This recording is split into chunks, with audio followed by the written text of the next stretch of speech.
Lena-ke inoveli yethu esiyibhalelwe uSandile Thwala kanye noMinenhle Mtshali phansi kwesihloko esithi Impi Yezigodi Oyaya, isahluko sokuqala season 1. Uyishaya shosholoza umshayeli uphethe abagibeli. Leli itekisi lalisuka eShowe edolobheni libheke esigodini saseMbongolwane. Ngaphakathi kukhona uSakhile Khumalo osuka endaweni yaseMandeni lapho ekade ehlala khona ekhala kanina wakhe omdala osekade awuflathela loNomagada Hlabane.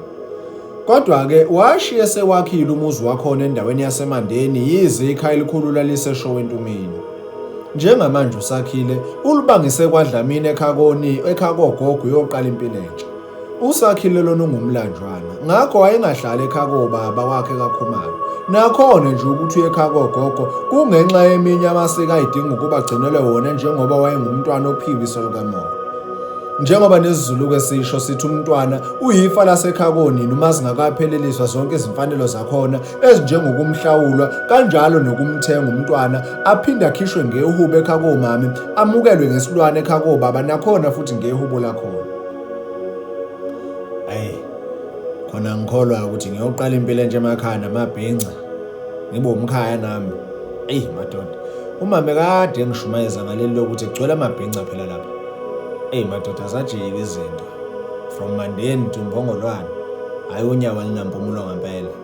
uSakhile ekhulumela phansi ngenhloso yokuthi nabaseceleni kwakhe lapha etekisini bengamuzwa.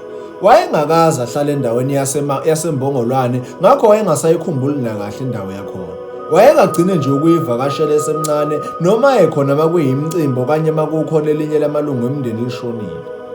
Uhamba nje lapha etekisini ngaphakathi akekho okhulumisa omunye.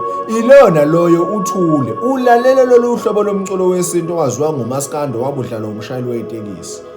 Kwakudlala ingoma kaDuma Kahle esihloko sithi Isizulu Sasemfuleni. Yize uhlobo lwengoma edlalayo lapha etekisini lukhalela phezulu, kodwa uyakwazi ukuzwa uma ngabe kukhona okhulumayo eceleni kwakho. uSakhile ngaloyo nkathi ukude ngemcabango. Ingqondo yakhe isamakhela izithombe zempilo asuka kuye eMandeni njengoba ayesekuyoqala impilo entsha emakhaya. Uphinde azakhele izithombe ezahlukahlukene zempilo azoyiphila uma ngabe sesendaweni yaseMbongolwane. Nanendlela-ke nje yokwamukela ushintsho kwase kumphoqa ukuba ayifundise ukuphila ngaphansi kwalo.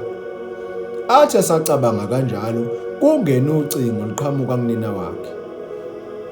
Hello Manjumane. uSakhile ephendula ucingo. Hawu, mfana wami, isikuphi itekisi?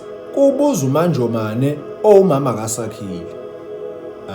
Kanti khululeka wema, asikadluli ngisho lana nje embhekane. Khululeka nje, kodwa-ke sesoqhamukela ngakhona manje. Kulungile-ke Sakhile, ungakhohlwa bandla ukutshela umshayeli njalo ukuthi uzokwehlaphi. Khumbula, uzokwehla esitobhini endayini, uzofica abafowenu noma mncane bakho bonke nje sebekulindile.